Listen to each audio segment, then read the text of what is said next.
Hello, you're watching Sightline. Today we have a very honored guest, Ambassador Extraordinary and Plenipotentiary of Hungary to Mongolia, Her Excellency Dr. Borbála Anna Obrusánszky. Ambassador, thank you very much for coming. Oh, thank you for your invitation. So the Hungary and Mongolia established diplomatic relations in 1950, and Hungary was in fact one of the first countries in Europe to acknowledge Mongolia as a country. So what are some of the highlights of these 71 years of long and friendly bilateral relations between our countries? And what are the primary sectors of cooperation? What would you say? The bilateral relationship between Hungary and Mongolia is excellent. Over the past 71 years, we have signed many agreements. Factories have been built with Hungarian contribution.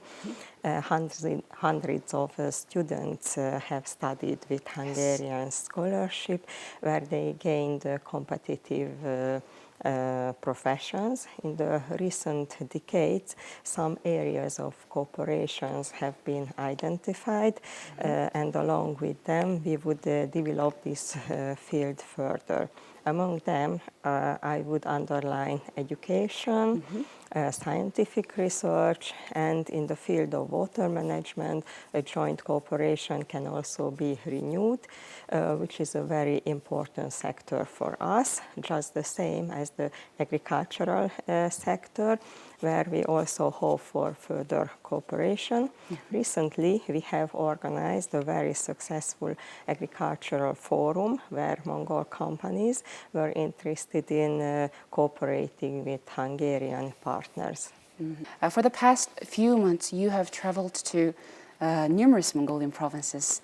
Could you tell us what the purpose and outcome of these working visits were? On the one hand, we handed over the ventilators donated by the Hungarian government and personally brought to Mongolia by Mr. Peter Szijjártó, Minister of Foreign Affairs and Trade, in July. And on the other hand, we have also discussed the possibilities of cooperation in the fields of education, culture, and economy. We are looking for Hungarian sister cities and provinces for them in order to strengthen the people-to-people connections, as well build bridges over the two countries. We will continue our visit to the rural counties and present business and cultural educational opportunities in Hungary with the purpose that they would become known throughout Mongolia. So it's very nice to hear all this cooperation between Hungary and Mongolia.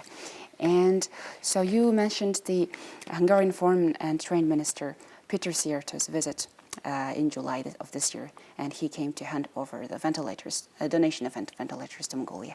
So during the visit, the Mongolian Minister of Foreign Affairs highlighted that the education sector is a priority sector for bilateral cooperation between our two countries.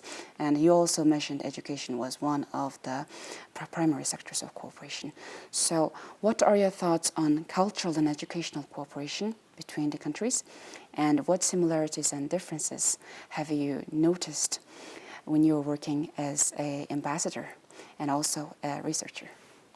Education and culture are two very important fields in our bilateral relationship. Since 2016, we have awarding a scholarship for 200 Mongolian students per year. This contract was renewed in 2020. As we are working to launch Hungarian language and culture course soon in one Mongolian university. During the last year of my time as ambassador, agreements have been signed, for example, between the two national televisions, and we are working on some of them as agreements between libraries and other cultural organizations. There is also progress in making joint film productions, and a large-scale feature film shooting is set to begin the next spring. Next spring. Next There will spring, be a yes. film. Okay. The 200 Mongolians a year receive Hungarian government scholarship, as we discussed. And so, what would you say about these scholarship programs, and what should the interested applicants focus on when they are applying to participate in the scholarship successfully? Oh, yes. The Hungarian government provides full scholarship for BE, MA, and PhD courses.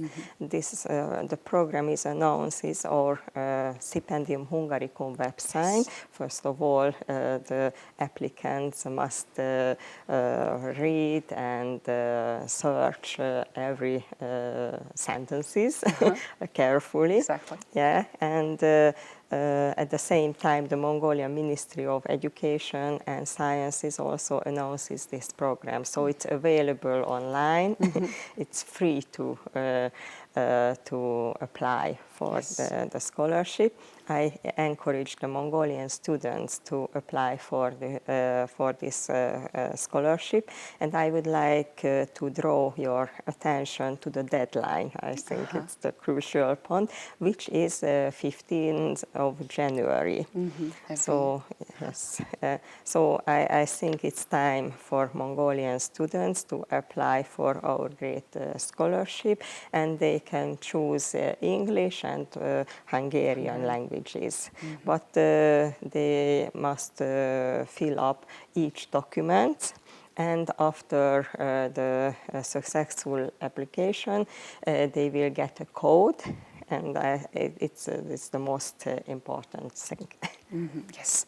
How many Mongolians apply on average each year? And 200 of them are selected. Oh, it in total? depends on the years, Yes. but more than 700. 700. So not only you are the ambassador from Hungary to Mongolia, but you're also a renowned historian, ethnographer, and orientalist. And you got your bachelor's degree in history and Mongolian in 1997. And also you furthered your career in education, and then you received your PhD degree in Mongolian studies. Could you tell us what was the reason that you decided to become a Mongol studies researcher? Oh, yes. I chose the Mongolian studies as my professional to find traces of our ancestor, the Huns here in Mongolia. I had read our historical chronicles and local legend of the Huns, especially King Attila the Hun, and I decided to visit Mongolia to find evidences of our common ancestor, the Huns. Like some of our great Hungarian scholars, Alexandről Körösi Csoma, Stein Aurél, Bálint Gábor, and others suggested. I need to mention that two great expeditions led by Béla Széchenyi and Jenő Zichy, who also explored the territory of historical Mongolia in the second half of the 19th century. Summarizing my speech, I tried to find evidences of our historical connection, then finally I got it, and it was proved by genetically also. So I'm very happy that many fields of researchers, proved my thesis. So you helped prove that the Huns in Europe and Huns in Central Asia were connected by genetically. Yes, yes. So it's a great achievement. Congratulations on that. And so you are also a member of the Mongolian International Association of Mongol Studies. Yes. You've joined the association in 2013. So could you please tell us more about the activities of the association? The International Association of Mongolian Studies has a long history. It has had many conferences and published in journals and other research issues. Myself, I've written lots of papers in these journals already, but in the last year I was no time doing that. Because you were working as ambassador. Yes, I think one of the most significant roles that it can bring scholars together. It is an excellent forum to meet researchers of Mongolian studies around the world and exchange point of views in some fields. Personally, I have met a lot of people, and we have been doing joint researches ever since. Okay. So more about the expeditions between Mongolian and Hungarian researchers. Hungary has contributed, of course, extensively to human resources and capacity of Mongolian Academy of Sciences. And in 1961, a Mongolian and Hungarian joint research team led by Sirocjo and Tibor Horvath conducted the research on 3 graves found in Bichinga and published their scientific research. So how much joint research has been conducted since then? We've been talking about this, but can you elaborate on more of the research teams and over the past few decades? Recently, in November, we celebrated the Hungarian Science Day, where together with Mongolian and Hungarian scholars and head of academic institutions, we evaluated the previous and ongoing cooperations. The collaboration between researchers is unbroken, and many scientific expeditions have been completed over the past 70 years. We have relaunched the joint archaeological expedition, which operated successfully between 1961 and 1990. The Hungarian Research Institute carried out a joint excavation with the Mongolian Archaeological Institute, and archaeogenetic samples were taken from the bones of Asian Huns. We are waiting for these results. So it will be another evidence between our connections with the Asian Huns and European Huns, moreover the Mongolians and Hungarians. Linguistic and dialect research expeditions also have been a great success, and many books have been published in Hungary. In our ELTE University, we have a very famous Mongolian studies faculty also. Among the Institute of Humanities, the joint project Kiland has been carried out for years, which researches the historical era of Khitan period. It means that 10-12 centuries. Thank you.